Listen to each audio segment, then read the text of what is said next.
Finally, it was time to hop on our dirt bikes and head out for the mining town of Randsburg.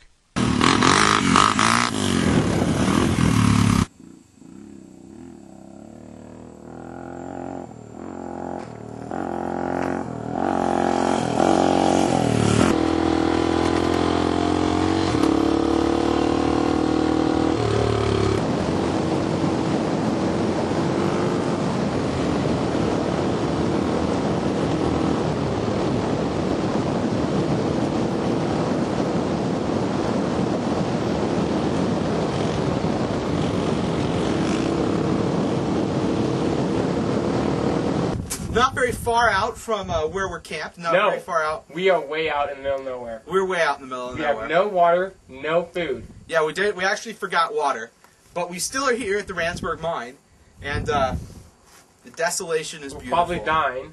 As Luke said, we're probably dying. We got out here. We kind of forgot to bring water, and we're about 16 miles away from camp. And my bike's off on reserve. His bike's on reserve. And camp, we're actually in a completely different desert. Different desert.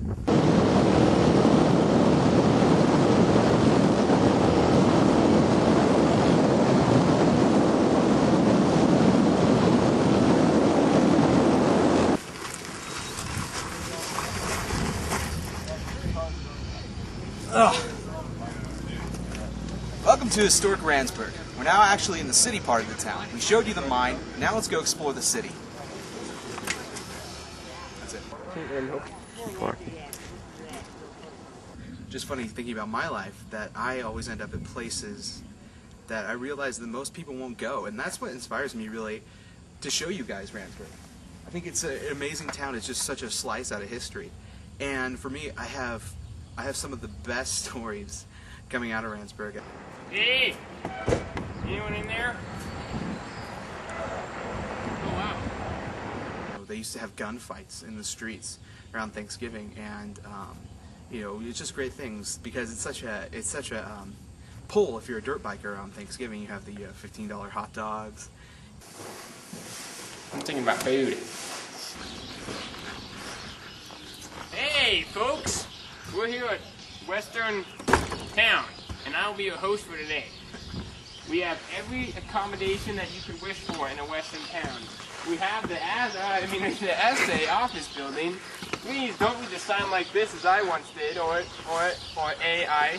That's not what it's about. It's an assay office. I'm not really sure what an assay office is. Maybe it's an assay. Maybe it's French. You don't know what French is. This is Spinborn Saloon. It's rare that you find collections of stuff that are just this unique and this interesting anywhere else you travel. You might have to go to a museum and pay $20 admission to get in, and you wouldn't find half the stuff. And the best part is, it's not restored. No one went out and bought pieces. No one fabricated any of this. This is all the original stuff. Just it's been collected and pulled out of mines right here. This is a sad attempt at humor, which I'm not going to take part of. Notice how I walk in front of it, not behind it. This is much like the Narnia door. You open this door and it leads you to a whole other world full of imagination and fun. And it's locked. It's locked. So is that. Well, this was actually my dream car growing up, a steam locomotive. But now, I think there would be issues with me partaking in the transportation. One of those being rails, and the other one being it's just not very big.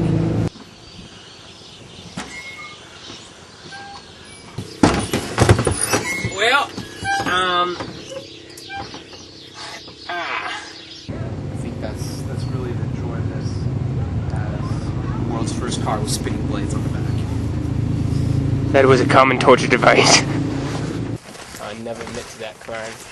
That was our pan. There's no my initials in it.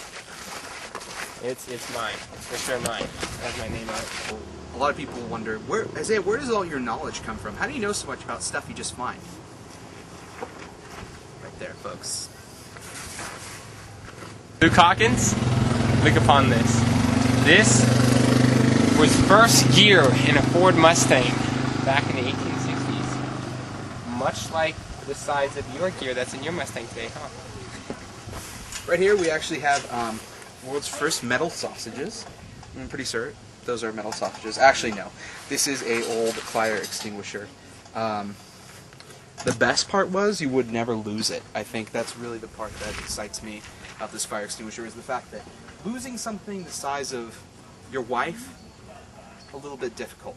Plus, if you ever needed to get it down a hill quickly, it had wheels. So this is really, really, I don't know why we still don't work with this same design.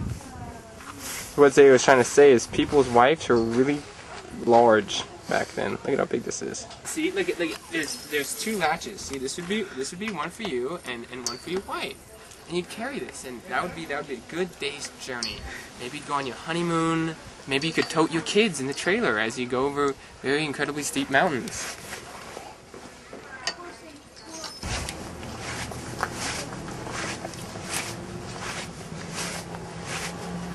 The famous General Store.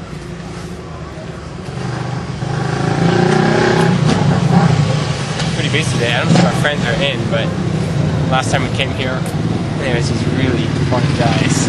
There's this one guy who was so laid back and just thought everything was funny. There was this other guy who was really grumpy.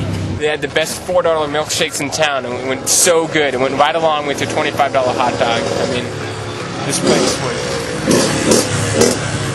Unfortunately, to being the wise young men we are, we don't have any money with us. At all. At all. We forgot our wallets and didn't have any money, so rode to Randsburg with no real purpose. We still got to show you around the town. We got to show you a little bit of the fun, a little bit of the local life, and I hope you visit sometime.